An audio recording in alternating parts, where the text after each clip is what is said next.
I just think that's a very bad strategy. And for the response I've received in the article, I had CEOs, I had boards of directors reach out to me and say, had I read this prior to us signing that agreement, we would never have signed that agreement with Instacart. So I know what I wrote had a lot of truth to it.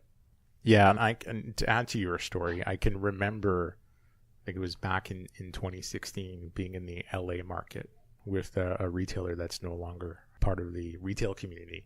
I was on my way to an afternoon meeting at their head office. And what I typically do when I'm traveling to and eventually have a meeting with a retailer, I like to go visit the stores. And I tend to go alone. I don't like to go with the marketing team or the IT team because the store staff just know head office is here. So you don't get a good sense of how the business operates at that point. And I was blown away when I walked in and I saw a bunch of Amazon employees picking and packing orders.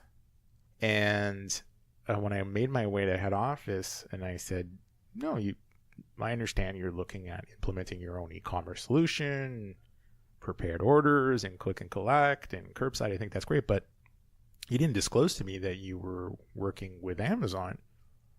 Are you concerned about that? And everyone in the room kind of looked at me like, well, why should we be concerned? Amazon sells books.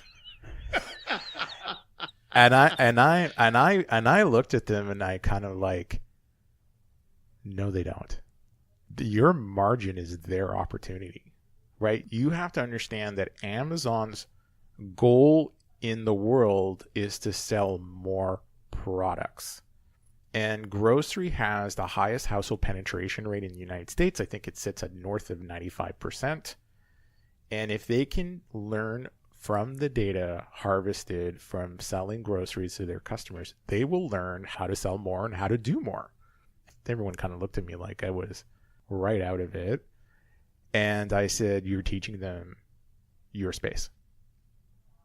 You're literally teaching them how to be good at this. The moment Whole Foods was acquired, I think it was a space within a week or two that this retailer had to file a Chapter 7. And that was it.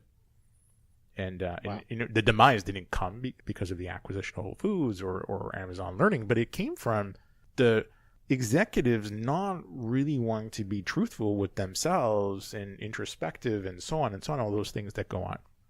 Now, Brittany, if you could look at your crystal ball, because I suspect at this point you have one, what do you see and what are you anticipating for the future?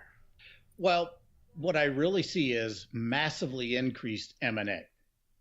And I see certainly more partnerships forming, some good, some bad.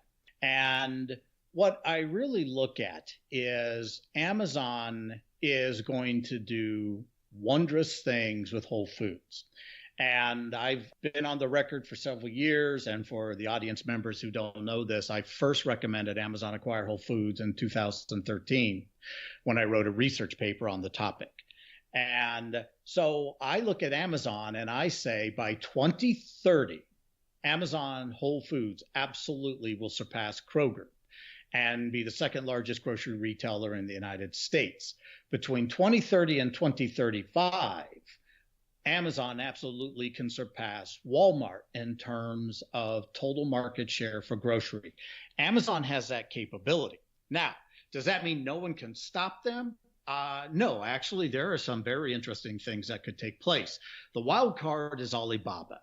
And last year, there was a lot of press on this because I had written that I believe Alibaba should acquire Kroger.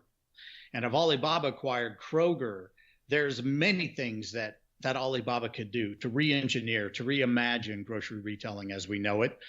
And that certainly could have an impact on Amazon's ability to succeed. I look out there and I say, well, what if Costco decided they wanted to get more into groceries and they say, we're going to acquire Kroger?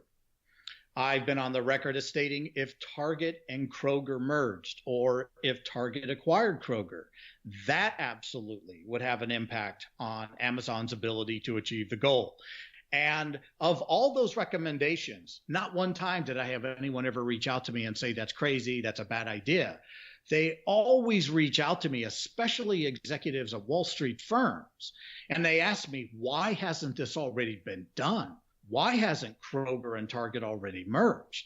Why hasn't Costco already reached out and acquired Kroger? So what I believe we'll see is that there will be more acquisitions along the way.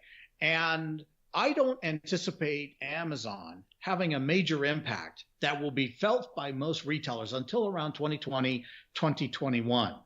So there still may be a period of 1 or 2 more years where there just aren't the big acquisitions that I think are going to happen.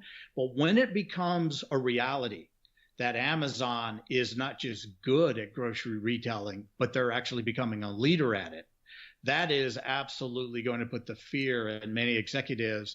And that's when you're going to see these big acquisitions. Also today, for example, I see that Starbucks has signed an agreement with Nestle and to sell coffee. And that's something that I've written about in the past. I've also written that I believe Starbucks should acquire Blue Apron and sell meal kits within their stores. And so again, when you look at acquisition, where are their gaps? If you look at Starbucks, they don't do a good job of selling food in their stores. So acquiring Blue Apron could actually help them solve that problem. So I believe you're going to see many more retailers out there be aggressive and say, we are willing to be acquired, or we are willing to partner with a proven winner, or we're going to find that company that can have some disruptive capability. But I look out there and I think Target absolutely will continue doing what they're doing. I think they're doing a great job.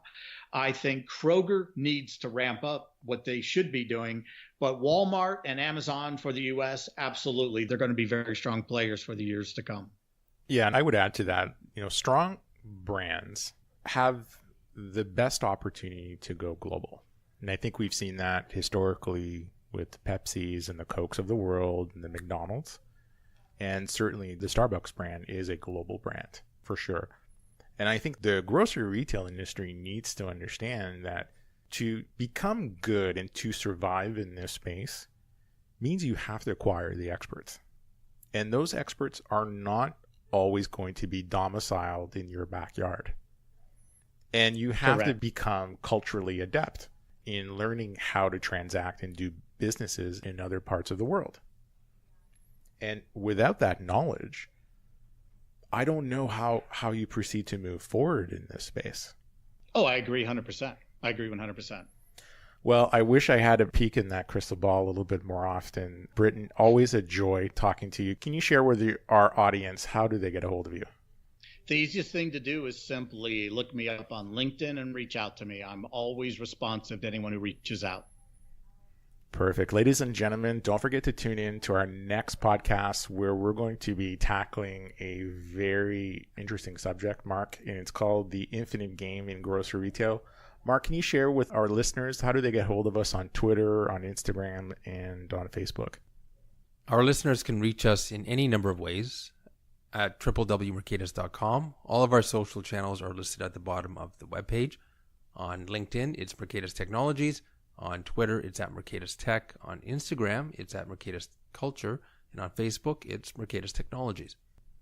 Ladies and gentlemen, thank you.